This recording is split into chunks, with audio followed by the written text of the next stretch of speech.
Hello everyone! Especially to you sir, good day. So I hope you're all doing well naman because in this video, we're going to discuss another topic.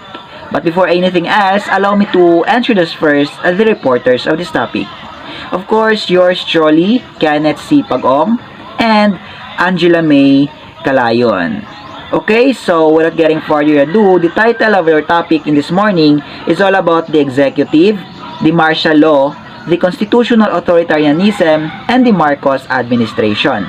So basically in this topic, we're going to discuss what really happened during the Marcos regime and his dictatorship and etc. Okay, so in this topic, we have three objectives. The first one is to analyze the relationship of the Philippine executive with the other institutions of the government, specifically the legislative and the judiciary.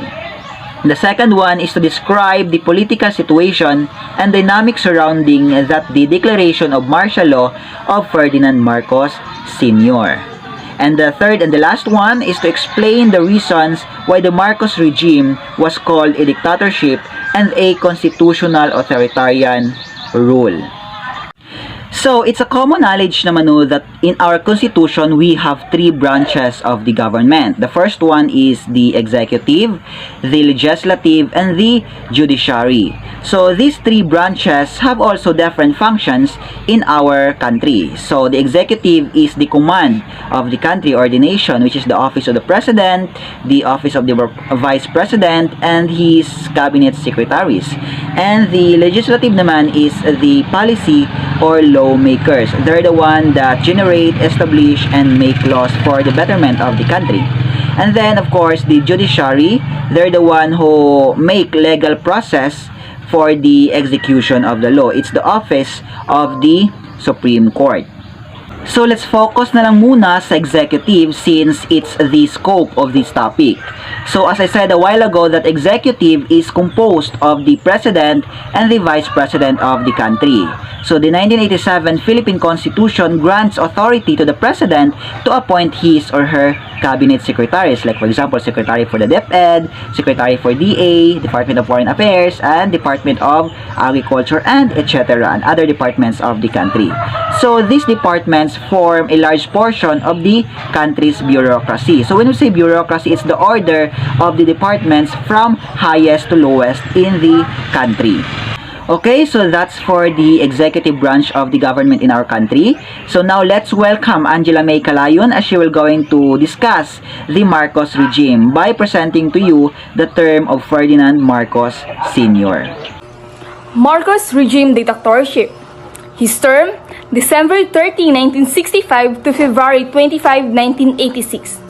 He is the longest-serving president, first and last president of the Third Philippine Republic.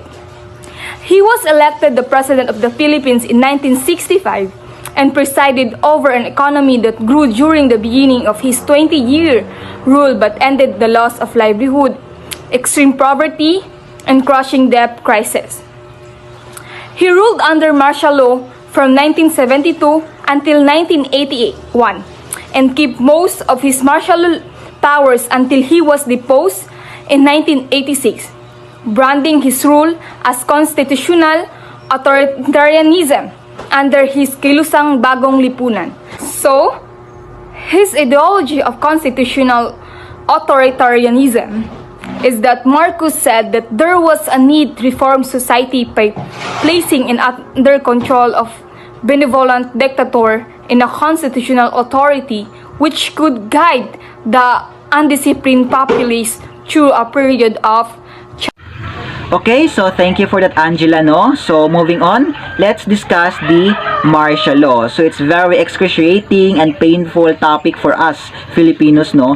Since it brought a lot of memories in the country's history. But to deeply understand martial law, let's discuss this one.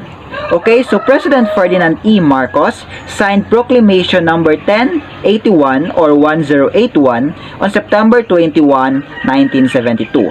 Of course, placing the Philippines under martial law. So this marked the beginning of a 14-year period of one-man rule effectively lasted until Marcos was exiled from the country on February 25, 1986. Okay, so there's this notion that the martial law was really bad for us Filipinos. But to balance our knowledge about the martial law, let's discuss the positive and negative impact of martial law in the country. So let's start with the positive one. So reduce violent urban crime. So napagamyan ang mga krimen nga nahitabo sa mga urban areas. Second is collect unregistered firearms. Nakuha or na-confiscate tong mga wala na rehistro nga mga pusil and other firearms. The third one is suppress communist insurgency. Wala ni katag ang mga komunista sa Pilipinas during that time. And then the next one is massive foreign investors in the country. So naka-attract og daghan nga mga foreign investors ang atong naso during the martial law. So land reforms na ay mga kausaban sa atong nasod in terms sa agriculture, sa atong mga yuta o sa uban pang aspeto sa agriculture. And then economic development na ay improvement ang atong economy during that time. It's because as mentioned, naka-attract og daghan nga mga foreign investor. So kung daghan foreign investor, naputay daghan nga kita diri sa atong country. So of course, ang mag-improve, ma-develop ang atong economy. So during that time na siya nahitabuha during the martial law.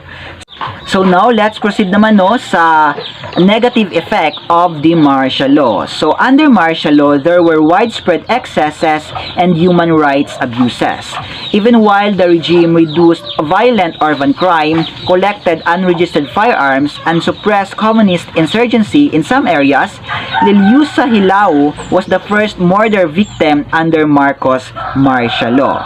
So based on the documentation of Amnesty International, Task Force detainees of the Philippines and similar human rights monitoring entities, there were 3,257 known extrajudicial killings, 35,000 documented tortures, 77 disappeared, and 70,000 incarceration. So it's heartbreaking no knowing that the martial law had done great things in the country, but also it had generated a lot of negative impact in the country, and it remained in the mind and in the knowledge, in the memories of the Filipino people. So in conclusion, towards strengthening his dictatorial powers, Marcos made sure to disrupt this democratic setup. While he already had control of the executive branch as the president, he proceeded to take over all other functions that the government had mandate over. In effect, Marcos gave himself total control over the nation.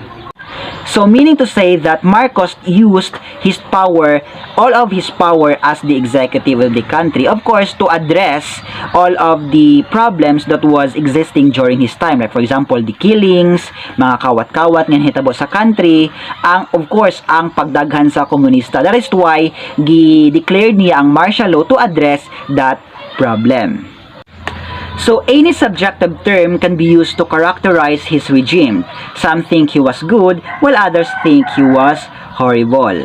But facts cannot be contested and cannot be denied, since he also achieved vast and significant economic progress in the country, such as first, the infrastructure. So during his time, daghan nga mga infrastructure ang nabuhat sa Pilipinas, like for example, the bridges, buildings, and etc. Strong military power. Of course, during his time, ang military power sa Pilipinas is at its highest peak. Other economic progress. Daghan nga investors ang nakuha sa Pilipinas, daghan investor ang nag-invest diri sa Pilipinas. That is why ang economic sa Pilipinas or ang economy sa Pilipinas was also in its highest peak. However, the facts or the following facts cannot be also disputed. During Marcos regime, there were massive killing, there were massive or several violations against human rights and other. So that's the end of the topic for this morning or for this day. I hope everyone na amoy natunan about the Marcos regime, the martial law, the executive, and the constitutional authoritarianism during the Marcos era. So I think that's the end of the report of Group 8. In behalf of Angela May Calayon, my group mate, thank you everyone and God bless. Bye-bye.